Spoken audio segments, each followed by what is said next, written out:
My name's Gregg Hitchings. I'm a beekeeper. It's an affliction. It has been for me for about 58 years.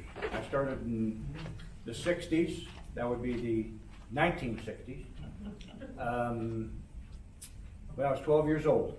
Had a mentor who was 70 years old, and he shuffled around when he was looking at his bees, his hives. He had too many hives to take care of, and he asked me if I'd help him for a couple of years. He said he'd make me a beekeeper. I've had bees every year since, and survived a lot of turmoil. There's been a lot of aggravation.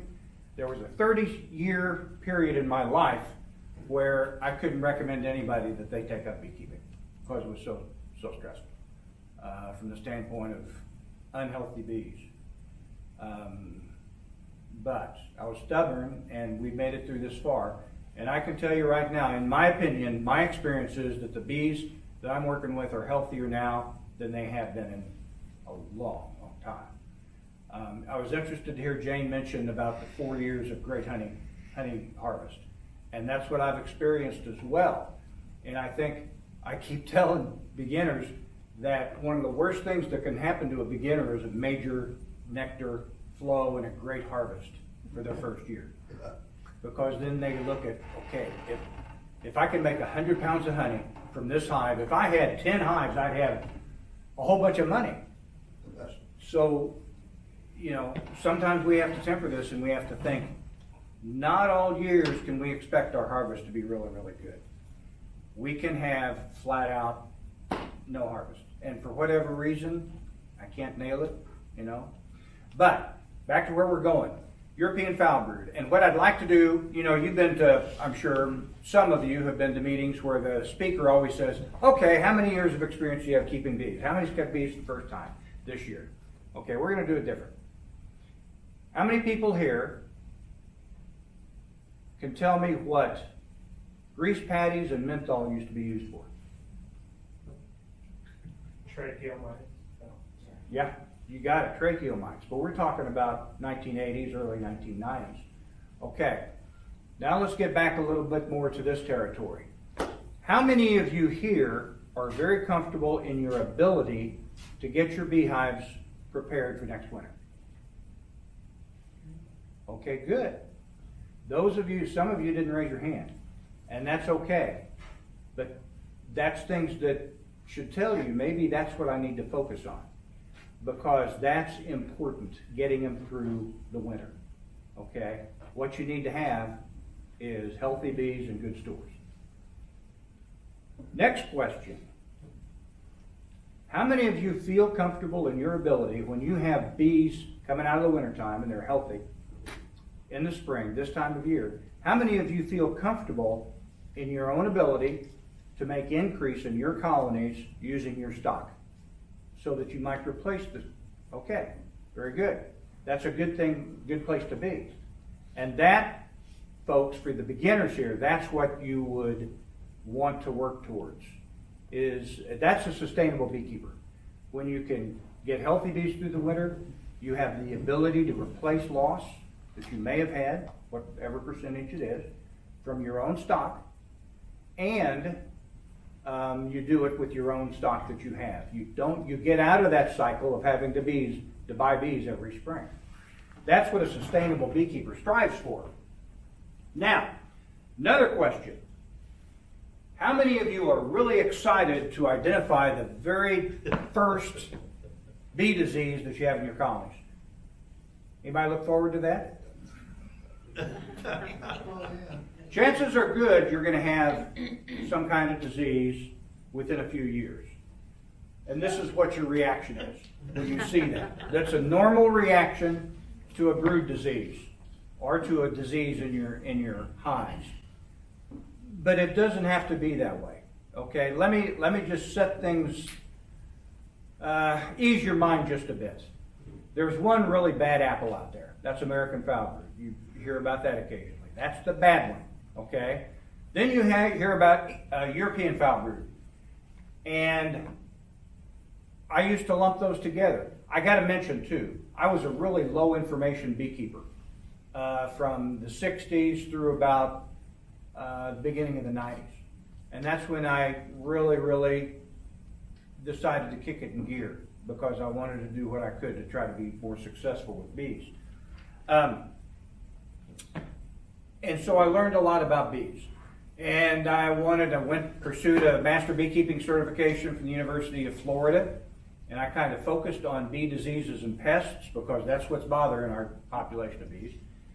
And I've learned, and I'm telling you, bee diseases are not something to be scared about. Your odds of American Foulbrood are very low, of that being in your colonies, extremely low. Your chances of having any of the other bee diseases could be scary, like sackbrood, okay, chalkbrood. There are a variety of other types, but these basically take care of themselves.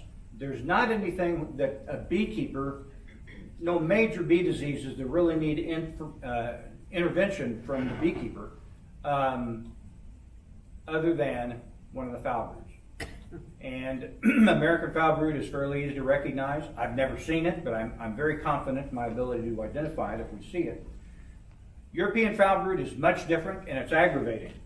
But what I want to do here, and I had to shorten this program down. This is a program I did for the Missouri State Beekeepers Association, and in prepping it for tonight, I had to cut a lot of things out. What I want to focus on now is preparing your group. Mostly I'm talking about the people with a limited number of years experience with honeybees. I want to prepare you for recognizing and understanding European Foulbrood, because unlike any of the other diseases, there is a specific cause of European Foulbrood. Very often the beekeeper promotes it unwittingly, and if you recognize what the issues are, then you can tailor your management strategies to reduce the chances of getting European Foulbrood. So with that, I'm just going to get going. I am going to have to move pretty fast with some of this material. I'm going to slow down on the real important things. So forgive me if I really brush through some stuff. There's a lot of stuff I'm going to omit, but just like everything in beekeeping, there's a lot of information about specific things in beekeeping. And I want to try to keep it down right to the basics as much as I can. The one thing I would encourage all beekeepers to really spend time doing when they're in their hives is recognizing healthy brood. That's very important. And we're talking about three different types of brood. We're talking about three life stages of the honeybee: the egg, the larva, the pupa. And you should be able to take a look at a frame and look at it and assess it for general colony health. One of the very basic things you can do: do not fear brood diseases.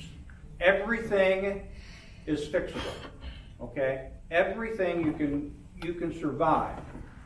European Foulbrood is very frustrating. I know I've had it more than any, my bees have had it. Let me make that plain. I've had it more than about anybody else here in the room over a period of years, decades. The thing is that with my mentor, he told me to just burn any colony that has little black grubs. If your grubs die and they turn black, burn your colony. That's what I did for a couple of decades.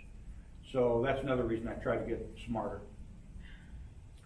Foulbrood, when it's American Foulbrood, at least when it's easily identified, and when it is identified, we kind of know what to do. And this is what everybody kind of knows what to do. And that's burn your colony. This isn't the way I'd recommend it. There's a different, much better way of getting rid of colonies than this. But it's kind of understood, and it has been kind of tradition, that American Foulbrood can be a death sentence for a colony. Fortunately, it's very rare. I understand there's been a recent case, but it was very small, contained. The one I'm familiar with was a little bit familiar with is one in mid-Missouri, and it was about 3 or 4 years ago. But probably thousands of colonies in the state have had European Foulbrood and do every year. Conformation of European Foulbrood does not have a clear path to work with. American Foulbrood, you destroy the colony. That's been tradition. There may be some vaccines available. We may have some questions about that. The future does provide some hope for American Foulbrood. What we're going to cover real quick is the characteristics and progression of EFB in a colony, how to recognize it, and options for confirmation, and then assessing practical treatment options.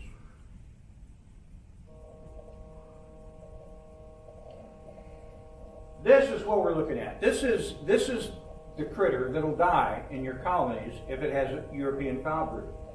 This is kind of interesting. You've held up a frame, had the sun over your shoulder, held up a frame and see all these little white larvae in there. And it fascinates me. We don't see that movement. In this particular, I took this with a little video camera. All this flashy lights, all the flashy stuff is reflection from the little LEDs in my camera lens.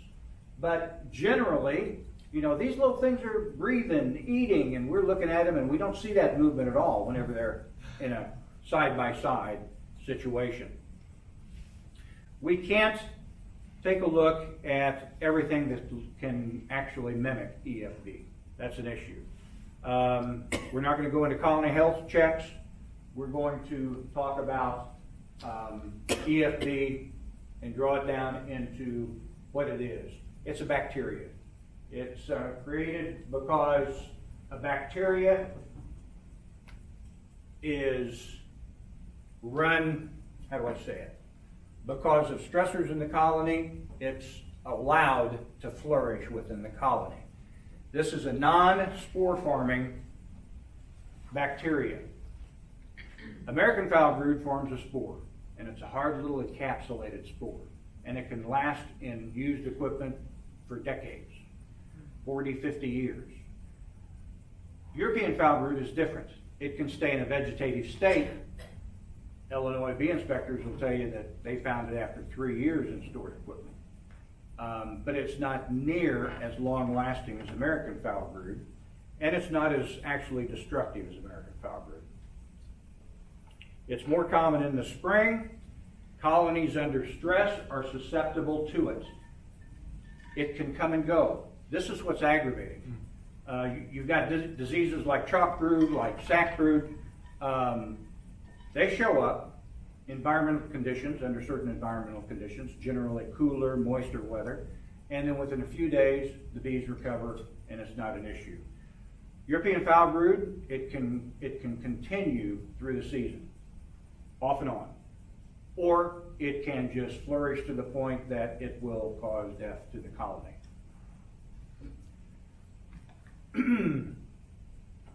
For some reason, this bacterium is out there, and it's going to stay out there, and it's going to continue to stay in our apiary environments. That's just the way it is.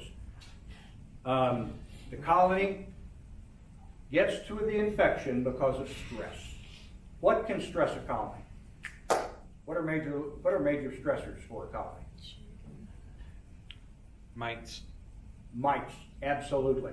What's another? Cold. Cold. That's an environmental stress, you bet. What's another? Poor nutrition. I'm sorry? Poor nutrition. Poor nutrition. What's another? How about management mistakes? Okay, remember that. This is the most important concept that I hope you grasp in our discussion here. European Foulbrood basically causes the larva to starve to death because in the gut, as it's reproducing and growing in numbers, the bacteria, it robs the nutrients that the larva should benefit from. That's what causes death with European Foulbrood. That's very, very important because when you understand the biology of that, along with the biology of the bees, it tells us what we can do to reduce the opportunity that we create this situation in our apiary, And also, we can use that information in our management strategies whenever we find out we do have it in our aviary. And I'm talking about management, not relying on an antibiotic. Very simple. What we mean here is the lethality of EFB is related to how early and at what levels, what concentration it gets into the larva. Larva that is a couple of days old, gets a small concentration. Yes, it'll have EFB, but that larva can be capped and then develop as a pupa and maybe have a shorter lifespan, not function completely as a healthy bee would, but yet it can still survive. Recognition. Okay. Spotty brood patterns is normally the very first indication of an infection. You look at that and you go, this is a spotty brood pattern. Okay? If you've got frames in your hand and you're inspecting a colony, normally this is what we see. This is somewhat of a good pattern, that's a pretty good pattern for a queen. Everything looks healthy, but if we see something, anything that it doesn't seem quite right, we should inspect that a little farther. And to do that, we need to do what Jane referred to a while ago, is just shaking the bees off. Just shaking them off. You don't have to give them all a concussion. Okay? Just shake it off so you can see. You've got to be able to see down into the cell. You've got to be able to see the larva, to see how it's developing and in what state it's in. That's true of any brood disease. Okay, we mentioned this a while ago, poor nutrition. What are the components of good nutrition? Jane? Protein and carbohydrates. Okay, absolutely. Variety of different pollens. Okay, what, 6 or 7 is kind of a magic number, isn't it, for the different types of pollen coming in to create a food that's really, really good for the bees? That's true. But they also need, you know what bee bread is? Sitting in the cells, okay? The bee bread doesn't do any good in the cells, okay, unless it gets to the larva. So there's got to be a delivery system. What's the delivery system for brood food? Nurse bees, absolutely. How do they deliver it? How do the bees deliver the bee bread to the young bees? Regurgitation. I'm sorry? Is it regurgitation? Regurgitation, actually not, kind of semi, but not completely. Is No, that the bees hypo- eat the, what? Hypopharyngeal gland, is that correct? Okay, exactly. Closer? Absolutely. Because wouldn't you think that if they simply regurgitate it, then the royal jelly would have a color? Okay? But instead it's run through the nurse bee, they consume the bee bread, and they add secretions from the hypopharyngeal gland, and also with royal jelly, the mandibular gland. That's what the ratio changes whenever they're developing a worker, or then the decision's made, or at least they're stimulated to create a queen. Then that ratio changes so that the queen gets the more potent combination. But that's going to be a white secretion, clear to white secretion. And that's what they put around the very, very, very young larva as that cover of the egg kind of melts away. That's the delivery system from the bee bread, which is fermented pollen, okay, goes through a process of fermenting for several days before it is actually eaten by the bees, and then that is in turn is turned into what's placed in the cell for the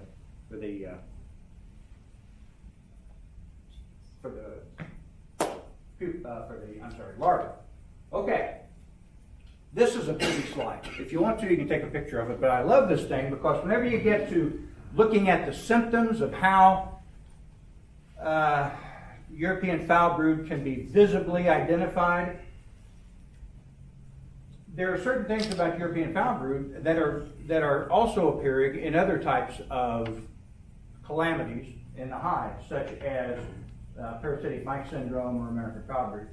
Parasitic mite syndrome. This is from Texas, by the way. I really like this. This has helped me a lot.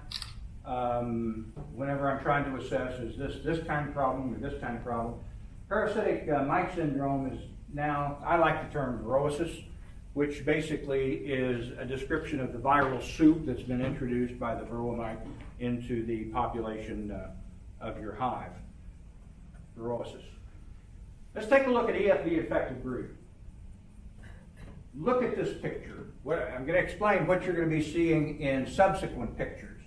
I took a picture right here. In fact, one of these, and I don't know which one it is, one of these is a larva that appears healthy. I'm sorry, there I am stepping in front of it. No, that's okay, that's good. In this particular case, the video you saw a while ago, where this little thing is moving and whatnot, that was taken out of this slide. Just taken out of there, and that's the video that you saw. Now look at this. There's the healthy looking, kind of healthy looking larva that we videoed.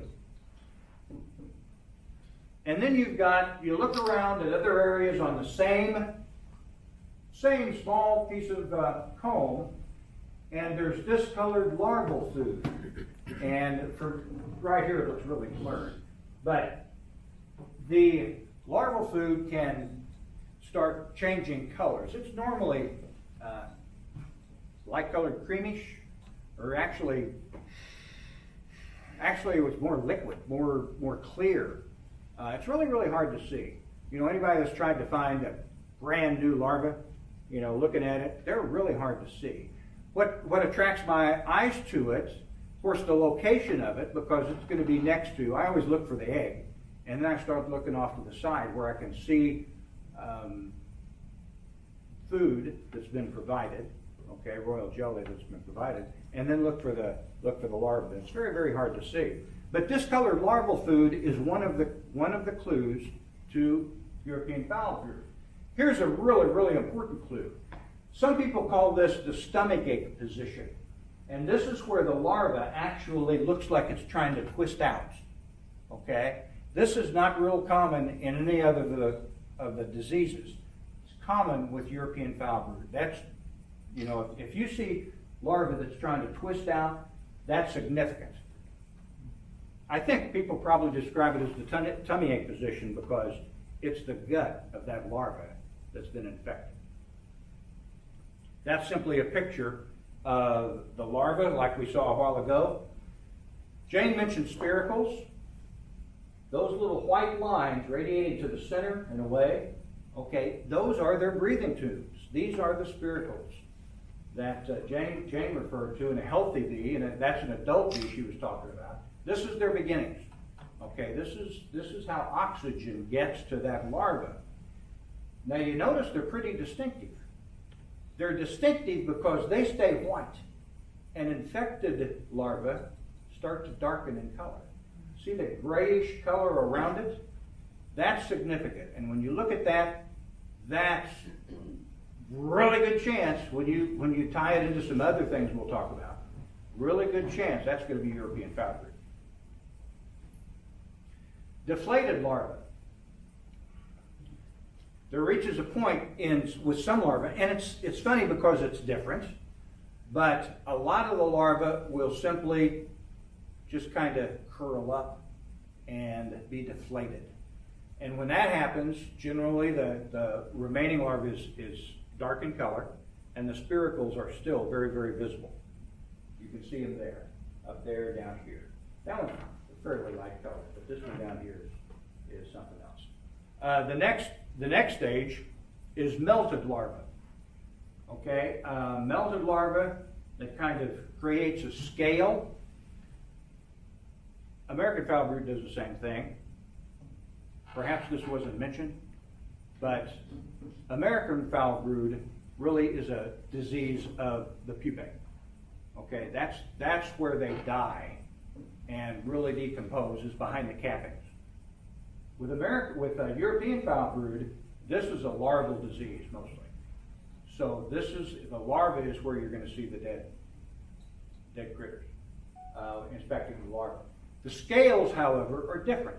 If you were to open up an AFB infected hive, as I've been taught, because I haven't seen it, you can take a toothpick and not be able to get that scale out because it adheres to the wax wall. With the European Foulbrood, you can take a toothpick and it comes off the cell easily.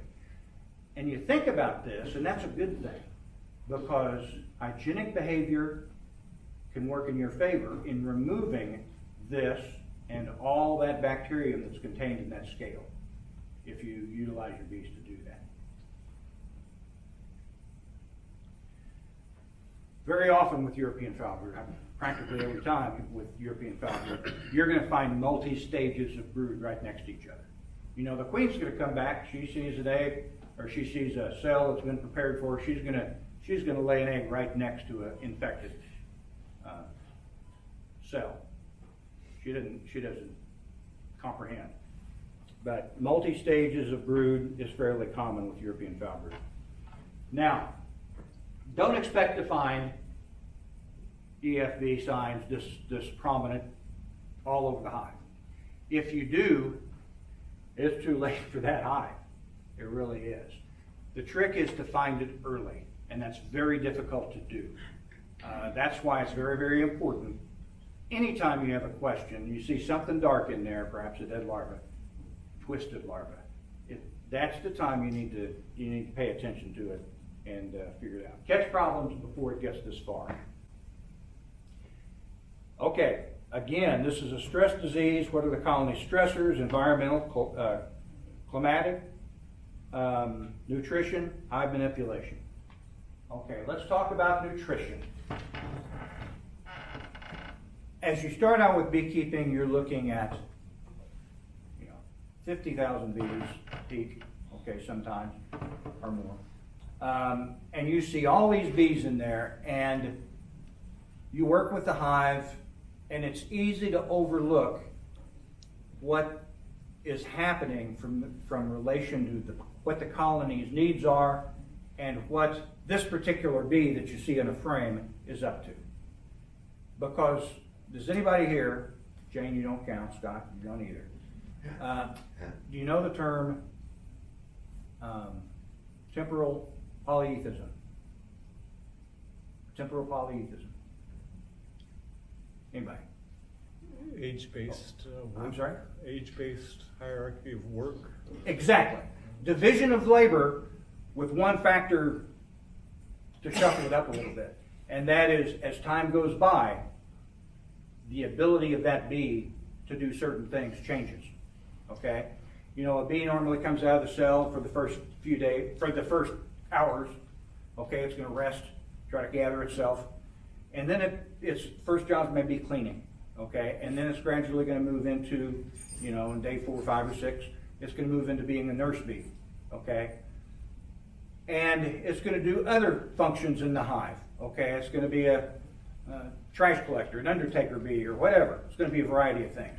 As it ages, it may turn into a guard bee. When they first emerge, they're not likely to sting. They wouldn't have a whole lot of venom. As they age and they mature, they move to a different stage where their venom gets a little better. And if it's destined to be a guard bee, its venom actually develops into be a little bit stronger. And so, for whatever reason, whatever stimuli occur, it's adopted the job of being a guard bee for a while. These are your older bees. Your older bees that are just beginning to forage out into the world, First three weeks, they're going to be in the hive mostly with household duties, nurse bees. And a colony requires a bunch of them, a bunch of nurse bees, okay?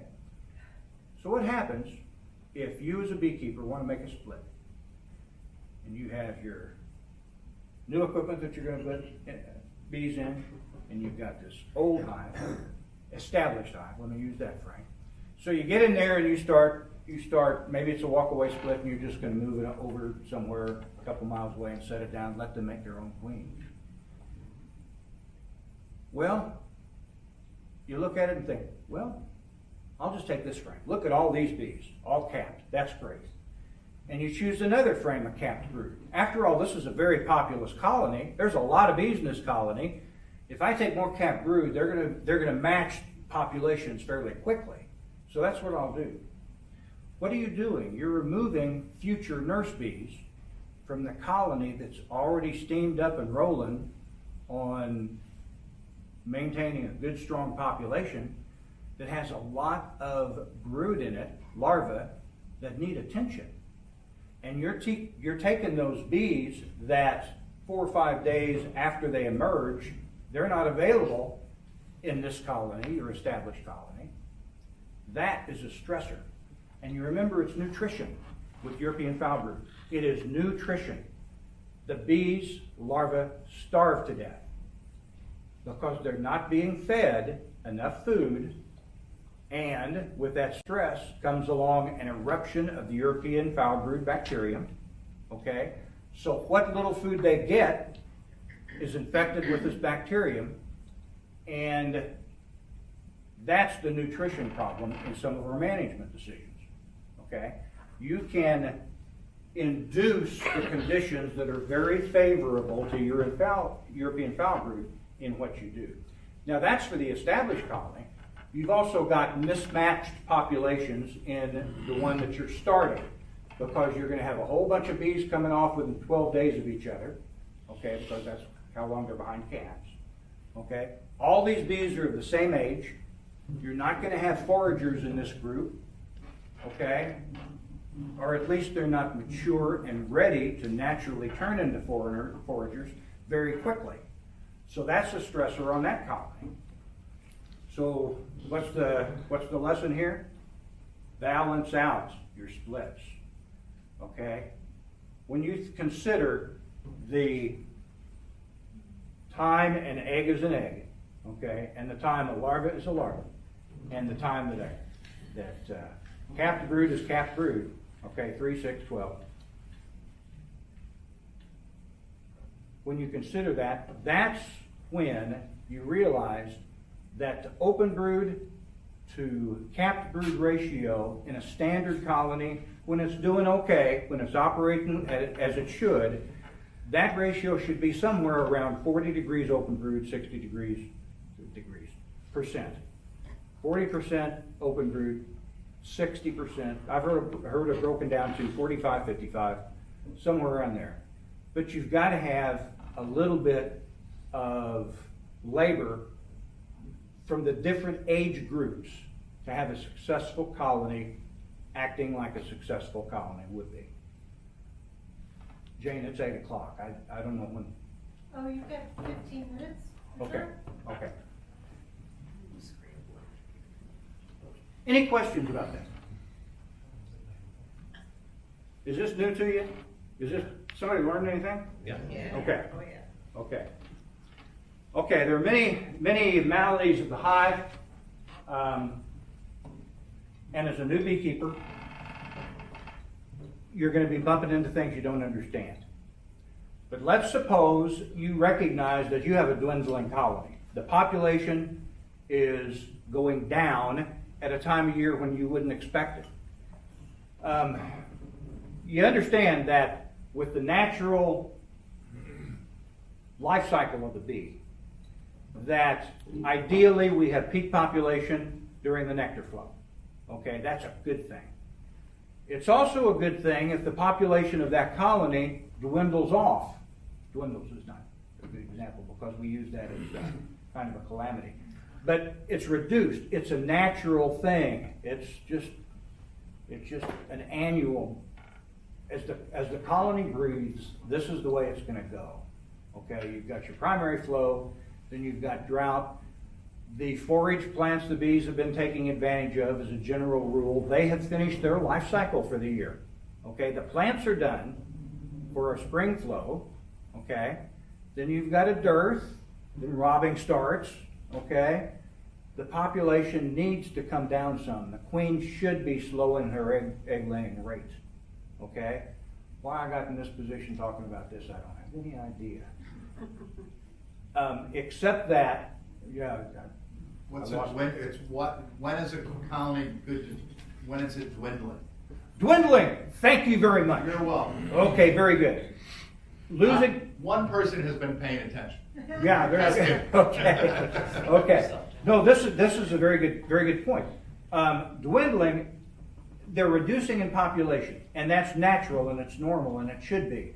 But what if you've got, during spring buildup, you're noticing, was it a swarm? Maybe it was a swarm, maybe not. But if you're noticing a reduction in the number of your bees, and you know it just immediately, whenever you pop off the inner cover. Yes, it could be activity at the entrance that brings your attention to it. You pop that inner cover and whoa, last month these top bars were filled. Okay, the top of those bars were filled with bees. And now this, and I know it wasn't a swarm event, and you get in there and you see something that you don't understand. You see dead larvae, okay? What's the very first thing you do? Be prepared. I'm telling you this because there's a reason for this. What's the very first thing you do? Okay, you're gonna leave and you're gonna go consult books, videos. You're gonna look up. There's some excellent stuff on diseases of brood. Find the queen. I'm sorry. Find the queen. Find the queen. You could check to see. Yeah, short term, you could check to see if she's been laying. Are there eggs present? You bet. Grab a toothpick. Grab a toothpick. If the signs show it, American Foulbrood, you're going to see oily, sunken cappings with perforations in them. Okay, maybe a foul odor. By the way, with European Foulbrood, they're called American and European Foulbrood because of the smell associated with them. I've smelled European Foulbrood once. It requires another type of bacteria to get the distinctive odor that's known as European Foulbrood. Another type of bacteria, and I can't remember the name of it, but to be involved with that decomposition process before it gets that characteristic odor. So you don't always see it with European Foulbrood. You don't ever, always smell it with European Foulbrood. I smelled it once. It is kind of distinctive, and it's kind of foul. But I found and documented EFB a number of times. What's the thing you do? You're going to turn around and you're going to go seek help. You're going to find somebody smarter than you are. Okay? But what do you do before you leave the colony? Feed them. Take pictures. I'm sorry? Take pictures. Take pictures is good. Would you feed them? Give them some sugar water? Jenny, put one hand and hold the other one. Okay. This is so you don't go. Okay. You restrict the entrance. Anytime you've got a dwindling colony, restrict the entrance to keep robber bees from getting in there and taking over that colony and taking things back to their own digs and potentially spreading something. So that's what you always want to think about. If you've got a dwindling colony, why is it dwindling? And what's the first thing I do? The first thing is give those guard bees some help by reducing the entrance on it.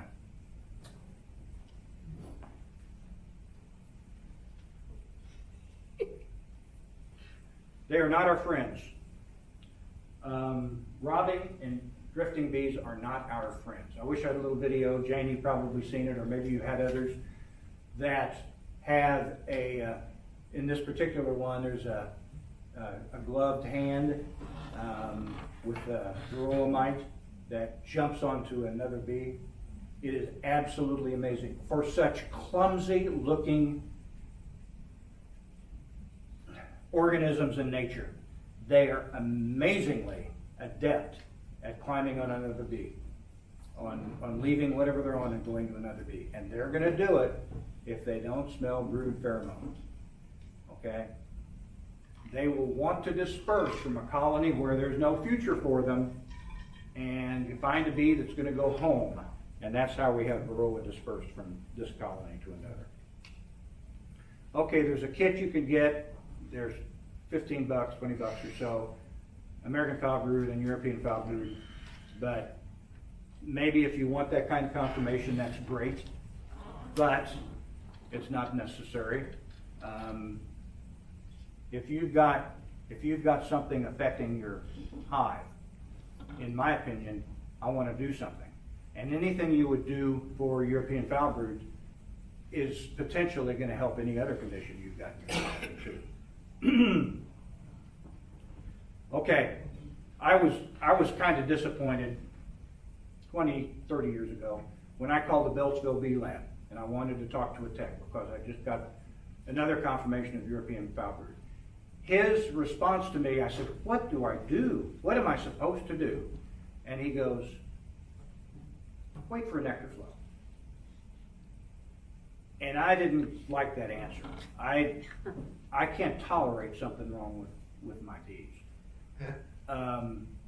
But the standard traditional answer that normally you hear or you have in the past heard is start an antibiotic, which would be oxytetracycline, or there's another one, myelin, hylicin.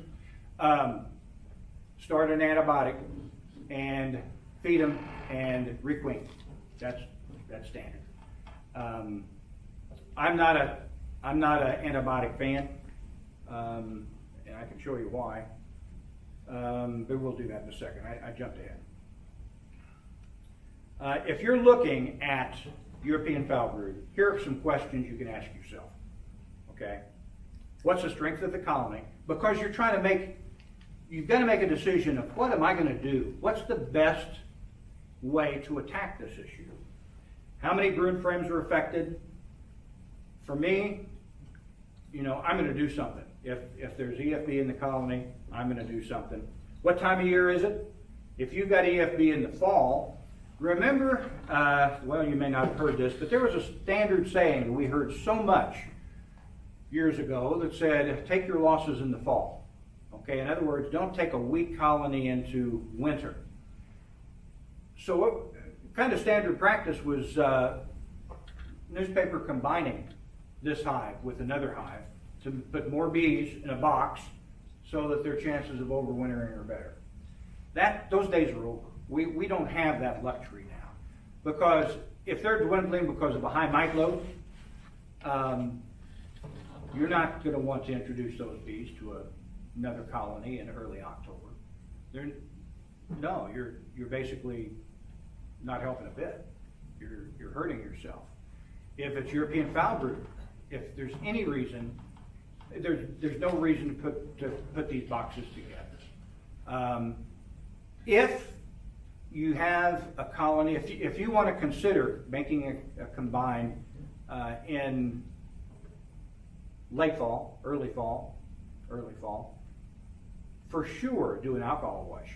See what combine load you have, and if it's respectable, compare it to the one you're going to put it in onto, okay? And make your decisions, make your management decisions for that. Jane, I haven't had a chance to put a program together on euthanizing a colony, but there are appropriate times to euthanize a colony.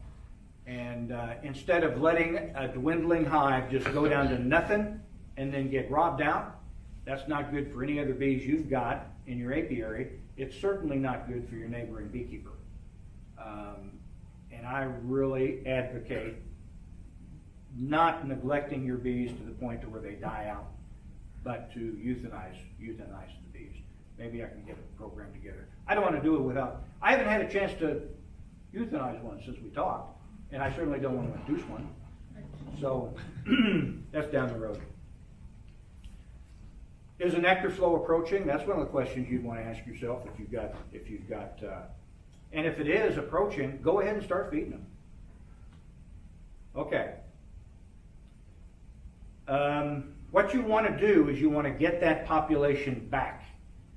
And I'm just not going to, well, yeah, I am. You're going to try to get back to where that colony is hitting on all cylinders. In other words, you've got the nurse bees that can properly carry the food to the larvae. They need to have a good food source. Feed those insects heavily. Okay, good sugar syrup.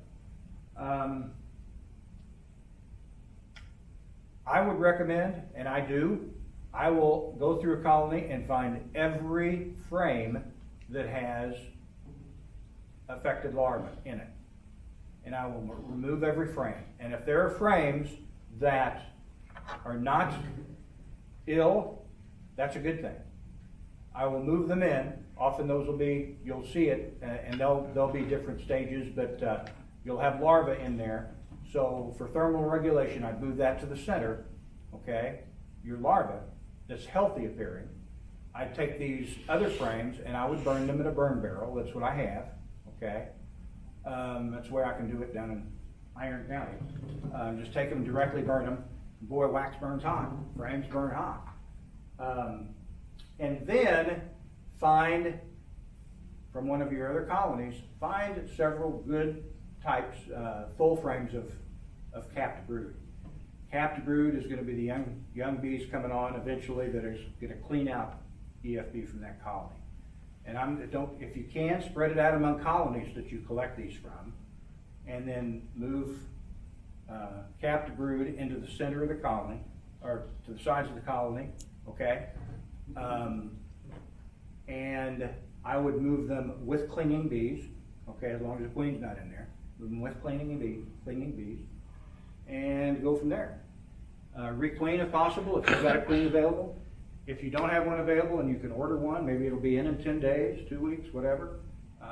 At that point, requeen, kill the queen then and put in a new one. You can beat EFB like that. I've done it several times. Another option, and this works, is to do the same thing with removal of the infected brood. Every frame that shows any sign of infected brood, and do you have a spare colony? Do you have a half a colony if you go by the 2.5 colony method, which I love. If you've got a nuke that you can combine with an EFB colony where you've removed every piece of comb that looks like it's diseased, that's another way of energizing that colony and moving forward with it, getting them back on track. I am a big fan, and I do them every spring, shook swarms. I love shook swarms. They will energize a colony that is lazy, that's just not pumping on, turning all gears. I like it. In Europe, antibiotics were banned several years ago, a long time ago. But the beekeepers organizations learned and got approval to have EFB colonies that have been shook swarmed. They get the clean bill of health. If they're properly shook swarmed, they have a clean bill of health from the regulating agencies in some European countries. Got it. Are you referring to a brood break in the shook swarm? Yeah, kind of. Yeah. Shook swarm, if you do it with EFB, what you do is you remove all the infected frames, okay? You take all the bees, okay? First thing you do is move your infected colony. You can put you can put your new equipment right on top of it. All of it is foundation, okay? Fresh foundation, brand new foundation. You shake all your bees into that. You destroy your old frames. Destroy your old frames and comb. Cage the queen, put her in there, shake all the bees in there. Now this works, you can use a shook swarm for a variety of things, but this is the way you do it medically, okay? For a disease issue, is you use starter strips instead of foundation. The very first time you use starter strips, you feed them very heavy for a week or so, let them start excreting wax and building comb, and then you pull those frames out and do it all over again. You put foundation in this time. The concept here is that the disease goes with the old wax, the new wax that they've worked out of their bodies because you're feeding them heavy. It's called a shook swarm. And I like to use it for getting a new beekeeper in business. I will do a shook swarm and sell them the bees in their equipment, and I'll keep their equipment at my apiary, and I will tend it to make sure that we get all stages of brood going. The queen is healthy and laying. I'll add a new queen when I do it for myself. And then I take the brood that was from a healthy colony. This is a different strategy. It is not for disease issues. But what do I have left over when doing a shook swarm and putting all my bees from one colony back into a colony that's on the same stand that the foragers are gonna be returned to, everything on foundation, and I feed them heavily, what do I have left? Brood. Okay, I've got Brand new foundation. I've got all stages of brood in the healthy colony that I've just shaken all the bees off. Okay? Then I put that onto one of my production colonies. And if I do it right timing, if I do it right now, when are those bees gonna be foragers that are in there? They're gonna be foragers during the nectar flow. Okay? So you've got,